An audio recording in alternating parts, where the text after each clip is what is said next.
questa è una città straordinaria e venire qua a ritirare un premio, a visitare questa città per l'ennesima volta dopo un periodo di difficoltà che ha saputo ancora brillantemente superare è un motivo di soddisfazione.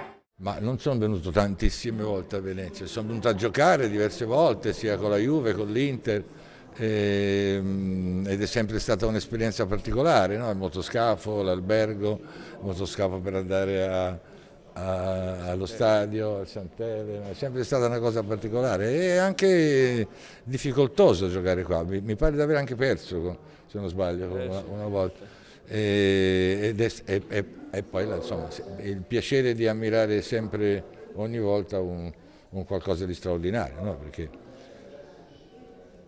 stamattina venendo qua mi domandavo una cosa, ero con Pino Insegna e gli ho detto una cosa, ma secondo te hanno costruito prima Venezia e poi hanno aperto e fatto entrare l'acqua o hanno costruito dopo Venezia sull'acqua?